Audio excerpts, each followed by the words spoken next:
ಹಿರಿಯ ಪತ್ರಕರ್ತ ಶ್ರೀಧರ್ ಹೆಮ್ಮಣ್ಣ ಹೃದಯಾಘಾತದಿಂದ ಗುರುವಾರ ನಿಧನ ಹೊಂದಿದ್ದಾರೆ.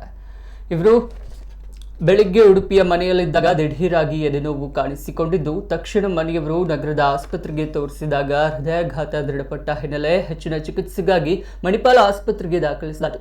ಆಸ್ಪತ್ರೆಯಲ್ಲಿ ತೀವ್ರ ನಿಗಾ ಘಟಕದಲ್ಲಿ ಚಿಕಿತ್ಸೆ ಪಡೆಯುತ್ತಿದ್ದ ಅವರು ರಾತ್ರಿ ಹೊತ್ತಿಗೆ ಚಿಕಿತ್ಸೆ ಫಲಕಾರಿಯಾಗದೆ ನಿಧನರಾಗಿದ್ದಾರೆ. 1991ರಲ್ಲಿ ಕುಂದಪ್ರಭಾ ಪತ್ರಿಕೆಯ ಮೂಲಕ ವೃತ್ತಿ ಜೀವನ ಆರಂಭಿಸಿದ ಶಶಿಧರ್ ಕ್ಷಿತಿಜ ಎನ್ನುವ ಸ್ವಂತ ವಾರಪತ್ರಿಕೆ ಆರಂಭಿಸಿ ಮುಖ್ಯ ಸಂಪಾದಕರಾಗಿದ್ದರು. ಬಳಿಕ ಸ್ಪಂದನ ವಾಹಿನಿ, ಇಟಿವಿ ಕನ್ನಡದ ಅನ್ನದಾತ ಕಾರ್ಯಕ್ರಮದಲ್ಲಿ ಉಡುಪಿ ಜಿಲ್ಲೆಯ ಕೃಷಿ ಮಾಹಿತಿಗಳನ್ನು ರಾಜ್ಯಾದ್ಯಂತ ಪಸರಿಸಿದ್ರು. ಜಿಲ್ಲಾ ವರದಿಗಾರರಾಗಿಯೂ ಸೇವೆ ಸಲ್ಲಿಸಿದ್ರು. ಹಲವು ಉದಯೋನ್ಮುಖ ಪತ್ರಕರ್ತರಿಗೆ ಪ್ರೇರಕರಾಗಿದ್ದ ಶಶಿಧರ್ ಹೆಮ್ಮಣ್ಣ ಪ್ರಜಾವಾಣಿ ಸೇರಿದಂತೆ ಹಲವು ಪತ್ರಿಕೆಗಳಲ್ಲಿ ಕೃಷಿ ಸಂಬಂಧಿತ ಲೇಖನಗಳನ್ನು ಬರೆದು ಸರ್ಕಾರದ ಗಮನ ಸೆಳೆಯುವಲ್ಲಿ ಪ್ರಮುಖ ಪಾತ್ರ ವಹಿಸಿದ್ರು. ಇತ್ತೀಚೆಗಷ್ಟೇ ಕನೆಕ್ಟ್ ಮೀಡಿಯಾ ಸಂಸ್ಥೆಯನ್ನ ಹುಟ್ಟುಹಾಕಿ ಹಲವು ಯೋಜನೆಗಳನ್ನು ರಾಜ್ಯಾದ್ಯಂತ ಆರಂಭಿಸುವ ಕಾರ್ಯದಲ್ಲಿ ತೊಡಗಿಸಿಕೊಂಡಿದ್ರು.